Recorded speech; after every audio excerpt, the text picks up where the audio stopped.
idea is to get a real cross-section of Haitian society to the table. We're talking about everybody, from farmers unions and public school teachers to tech workers, port workers, healthcare professionals, and even cultural artists. The goal is to make sure that each of these groups has a real voice in shaping what comes next.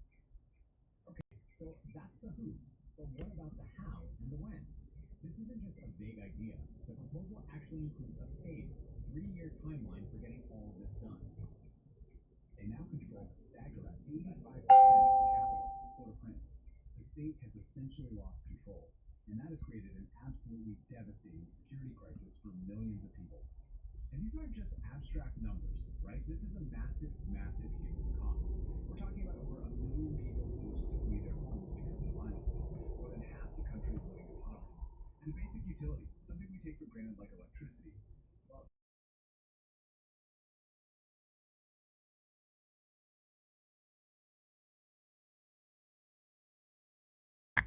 Well, it all starts with a direct shot, a really clear challenge to the country's entire national police force.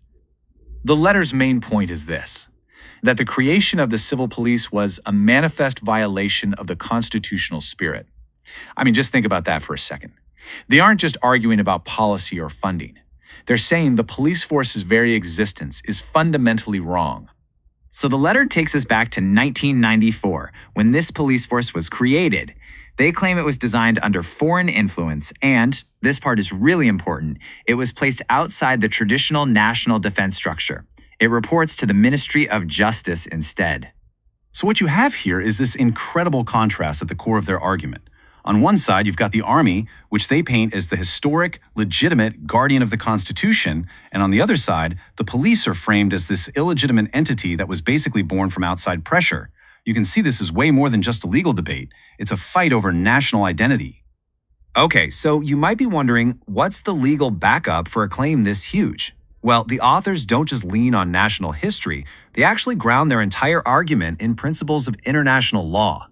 And at the heart of it all is this: the right to self-determination.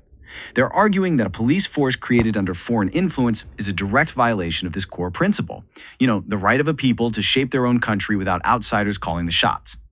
And to really back this up, they point to these major international agreements. By citing things like the Universal Declaration of Human Rights, they're trying to take their domestic issue and turn it into a matter of universally recognized principles. So all this argument, where is it going? Well, it builds up to a very clear call to action. This letter isn't just complaining, it's a 3-step plan for the Minister of Defense. And this isn't just a gentle suggestion, it is a full-on roadmap.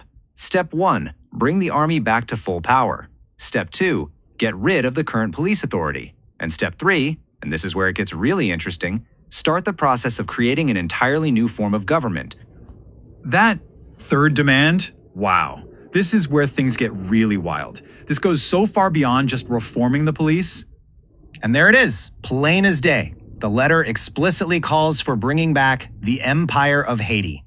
We're not talking about a new republic or a tweaked constitution. Nope.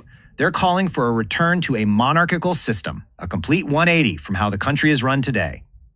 Now, the way they frame this is super interesting. They don't see it as some brand new radical idea, but as a restoration.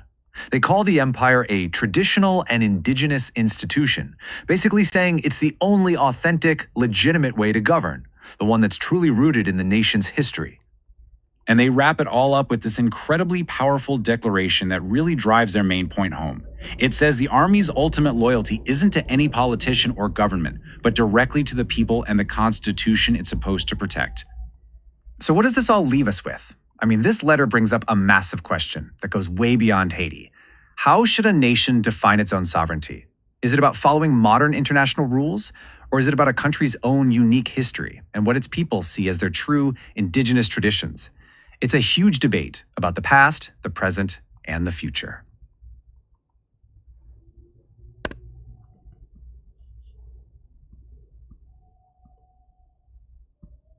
Yo pa ge pale anpil nan la.